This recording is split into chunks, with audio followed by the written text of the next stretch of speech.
Hey everyone, my name is Miranda Hanna, and I did my Revelations project on virtual communication and how texting has affected our communication skills.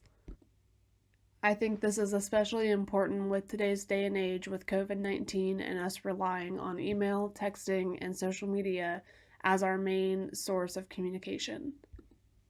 I also think that it has kind of spoiled us because we're able to hide behind a screen and use texting language and emojis to portray our emotions, but when it comes to a professional setting or email to a professor or a boss, we're unable to use things like LOL or emojis to clear up any emotions or sarcasm or a joke or to keep it lighthearted. If you're anything like me, I like to keep my emails upbeat and lighthearted, and it's really hard to do with only punctuation and no shorthand or emojis, as that may be seen as inappropriate. I will talk more through this presentation about how it's really hard to portray your personality through virtual communication and the social elements that go into that.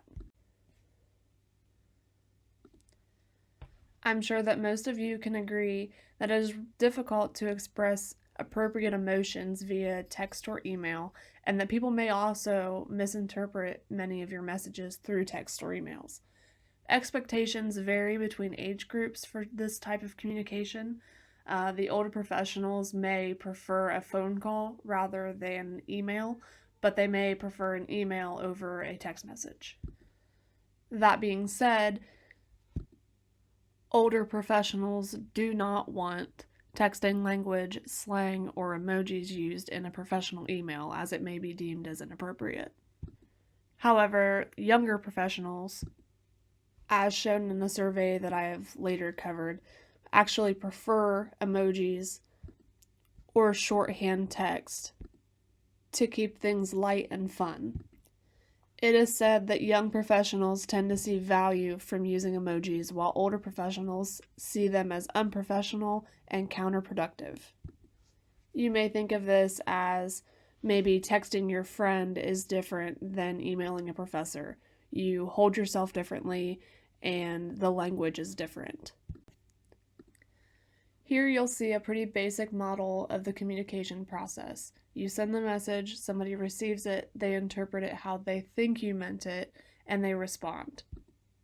Without the physical cues that you may get from a face-to-face conversation, it can be easy to misinterpret a text message or an email.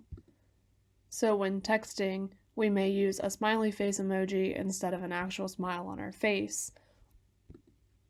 Or when I'm trying to keep things light, I like to use the laughing face emoji.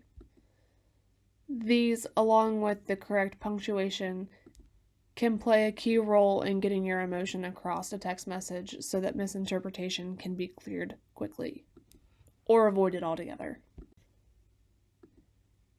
Here you will see some texting language shorthands with the emotion emojis next to it. Things like LOL, OMG, IDK, or even wow with the exclamation point and the surprised face emoji next to it.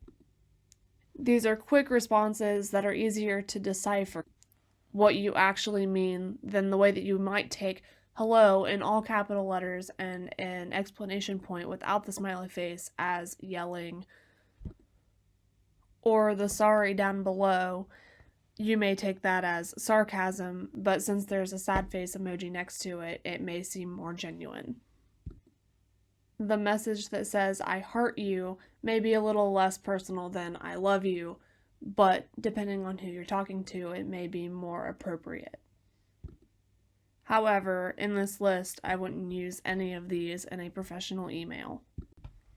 Here you will see the views of emojis in the workplace from professionals. I have broken this up into 3 groups. The blues representing the younger professionals and the greens representing the older professionals. In total, there were 560 people surveyed in this research that I did. So 53% of all of the people surveyed found that emojis were an expressive way to show emotion. However, 36% of the older professionals found that emojis in the workplace were inappropriate, and only 15% of that same group found that they were appropriate. On the flip side, in the blues, you'll see the younger professionals, and that 46% of them think that emojis in the workplace are appropriate, and only 28% of that same group find them to be inappropriate. Because it is unprofessional to many to use texting language or emojis in an email or while communicating about business, it can be hard to word or write the message and get your point or feelings across. Punctuation may be your only means of expression, and sometimes even that is taken the wrong way. This is something that I really struggle with whenever I'm writing to a professor or to my boss. As I've mentioned before, I like to keep things lighthearted, and without a smiley face emoji or a laughing face emoji, that may be hard to portray. I say that punctuation can be taken the wrong way because in a text message or talking to your friends with every sentence ending in a period with no explanation points or no emojis, you may think that they're upset and that they're being short with you. I really have to focus when writing a professional email that I'm not being short and that I'm getting my point across without sounding upset or upsetting the person that I'm emailing. And this is kind of random, but I'm sure that you guys can relate.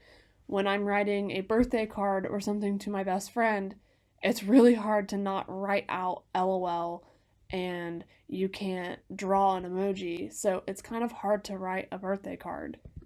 And I would say that that's a form of anxiety because I have anxiety writing things and trying to make them sound professional without using things that we're used to using in text messages with our best friends.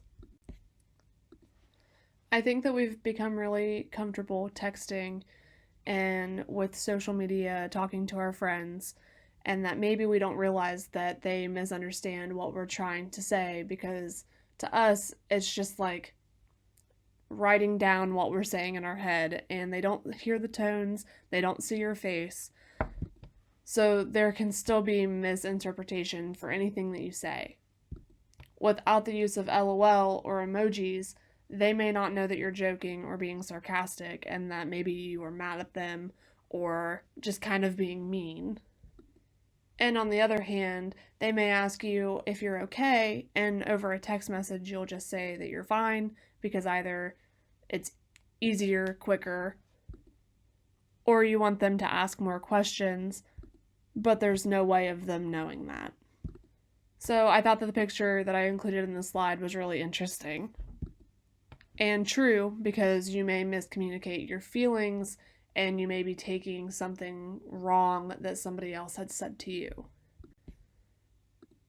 Now, before starting this project, I actually emailed Professor Losciavo, and he said something that pretty much explained what I was trying to get at right away. And he said, somehow I need to share my personality via my word choice and my writing style. That ain't easy. And though I think it's super true, I have never met this man, and I can kind of feel his personality through the way that he writes. His word choice, writing style, and punctuation definitely keeps things light, and I can tell that he has a good sense of humor. So, the big idea here is that without the physical cues of communication you get with face-to-face interaction, it can be hard to decipher what someone means over a text or email. So we use emojis or LOL to lighten the mood. In a professional email or writing a card, however, you can't use that type of language and emojis, or maybe it's inappropriate. So how do you express yourself? It's all about your word choice and your punctuation, and knowing what's appropriate and what's not. Many people have anxiety writing professional papers or emails for the very reason that they can't use slang, text language, or emojis. It is hard to portray a joke or sarcasm or to keep things lighthearted without this writing style. One of the articles that I read said that young people rely on this communication style, texting language, and emojis to communicate. And I absolutely agree. I think that texting has spoiled us, and that we almost have social anxiety when we have to have a face to face conversation or to talk on the phone, but especially when we have to be professional. And that's everything. Thank you guys so much.